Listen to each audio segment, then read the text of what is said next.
The US came out with new dietary guidelines yesterday, and I have some thoughts. I'm Mackenzie, fertility and prenatal dietitian. I take a weight inclusive, body positive, evidence based, important for this conversation, approach to nutrition and the work that I do with my clients. There is a lot of hype around these new dietary guidelines from the MAHA movement, but honestly, when you look at what they actually say, they're truly not that different from anything that we have seen in the past. And that is to prioritize fruits and veggies in your intake, prioritize whole grains, limit alcohol, keep your saturated fat low, reduce added sugar and added sodium. So they're not that radical, even though the administration and proponents of the MAHA movement are making it seem that way. So that is one thing to keep in mind, is that healthy eating as we know it has not radically changed. Some issues that I have with these dietary guidelines are, first off, the inverted pyramid. So this graphic makes it seem like we are kind of flipping the dietary guidelines upside down and we're ditching the old pyramid and out with the new pyramid. Something that's important for everybody to know is that the food pyramid itself has not been in use since 2011. After 2011, we had something else called My Plate, which I'll show below. This here is My Plate. This is what we've used for the past 14 years in the dietary guidelines to demonstrate how to balance a plate with a wide variety of different foods in a way that works for the general population's well-being. Quarter of the plate protein, half your plate fruit and veg, and then kind of another quarter-ish of the plate being grains, and then having some dairy in there as well. So this is the visual that we used to use that actually at least had some relevance, and it was a little bit more tangible for the public to look at and kind of visualize on their plate so we could actually use it. Whereas, as opposed to this thing, which honestly is not useful or relevant at all to somebody's day-to-day eating pattern. And guess what? That is why we stopped using a pyramid in the first place. So flipping it upside down and changing around some of the categories really doesn't actually help us at all. And then there's some things that are a little bit confusing about this graphic, especially when you compare it to the actual guidelines that are written out in this PDF if you go and download it on the Dietary Guidelines website. So first things first, at the top of the pyramid, we see that there is kind of it looks like there's supposed to be an emphasis on these protein-rich foods that also have some saturated fat in them. So red meat is up there, we've got some cheese, whole milk, eggs, etc. And at the same time, written in the dietary guidelines, they are saying that we should emphasize quote-unquote healthy fats, and they include beef tallow and butter in there, which are also saturated fats. And in the same breath, they say that Americans should limit their saturated fat intake to less than 10% of their calories. If you are emphasizing and eating a lot of these meats and other proteins that have a lot of saturated fat and using these cooking fats that have a lot of saturated fat, it's going to be really hard and maybe not even possible to stay below that limit that's recommended. So that doesn't make any sense at all. The other gripe that I have with this kind of discrepancy is that whole grains are down here at the bottom. I'm glad they're still on there. We love whole grains. We want them to be in our eating patterns. Absolutely. The inverted pyramid shape makes it seem like we should really de-emphasize them. We shouldn't really be having many whole grains or grains in general at all.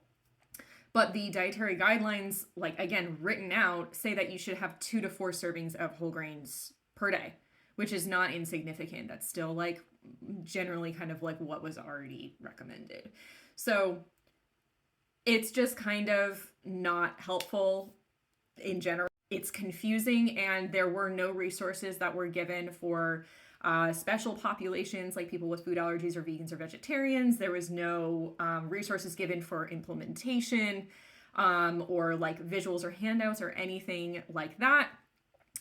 It's just not helpful. And on top of that, they really didn't listen to the scientists. So this chart, it got cut off there, but this is a chart of the recommendations that came from the Dietary Guidelines Advisory Committee, which is a committee of a bunch of nutrition and health researchers who all get together to look at the old dietary guidelines, look at new data in population health and updated nutrition science, and make recommendations for the new dietary guidelines. If you scroll down this, there's only a couple of recommendations that they actually implemented, and a lot of them they completely ignored, and a lot of them are partial.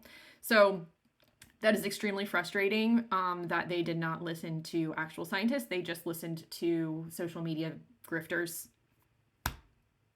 Yeah, that's all I have to say on that front. I'm not going to get into it more than that. And if you want to read through this, this is available on the Dietary Guidelines, one of their websites, the realfood.gov website. At the bottom, there's a couple links for the scientific reports. Specifically for the population that I work with, a lot of pregnant folks, a lot of folks who are breastfeeding, they don't put any recommendations in here for folks with PCOS or endometriosis, but that's okay. They kept some of the same recommendations that were already in there, which is great. So I do appreciate some of these. That said, I do think that it is entirely possible to have a healthy vegetarian pregnancy or vegan pregnancy. It might take a little bit of extra supplementation and tweaks and creativity to ensure that you get enough protein and B vitamins and vitamin D, omega-3s, etc. So I kind of wish that it didn't say that you had to eat meat. So that's an important note there, but otherwise I more or less agree with these recommendations for these special populations. And that's that. So since we can't really utilize that upside down food pyramid and maybe it doesn't really make sense or it's not actually based in evidence, what do I recommend as a dietitian specializing in reproductive health? So different methods work for different people, but I'm going to share one of the handouts that I provide with our clients here at Features Us that all of our dietitians on staff utilize, and I've shared on social media before, that I think is a little bit easier to visualize. It's kind of based off of my plate a little bit, but incorporates a little bit of what I see to be relevant in my patient population, what works for people in their implementation. So this is the plate method that works for a lot of people who are working on improving their reproductive health, whether that's PCOS or endometriosis, trying to conceive pregnant, postpartum, breastfeeding, etc. Generally, this works really well for folks. There are some folks who might need a slightly different ratio of the carbs in their plate to the non-starchy veggies, especially if you have gestational diabetes or type 2 diabetes. If you have specific questions for your specific needs, we're a team of 4 dietitians and we would be so happy to walk you through what might work best for you. But we are looking at about a quarter of your plate being protein. And then it's kind of like a little bit of a peace sign here. We've got about a third of the plate being carb-rich foods that, with an emphasis on carbs that have fiber in them. So whole grains, fruits, and starchy vegetables. Beans and milk are kind of in this middle category because they do contain technically both carbs and protein. But I would say that you don't want to rely on milk and beans for your carbs. It's important to have a wide variety of carb-rich foods. And then another kind of equal portion being non-starchy vegetables. So potatoes, sweet potatoes, and butternut squashes, and our kind of other winter squashes, those are considered starchy vegetables. Whereas those veggies that have a little bit more of a watery mouthfeel, so broccoli, carrots, lettuce, tomatoes, eggplant is on there, cauliflower, broccoli, those are all considered non-starchy vegetables, and those go on this portion of the plate. So I hope this video is helpful to explain what all the hullabaloo is about those dietary guidelines and what you potentially might do instead or just focus on in general.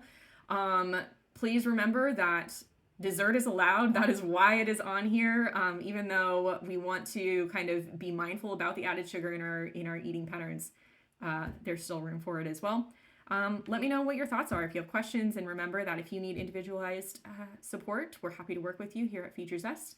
My 3 associate dietitians are taking new clients.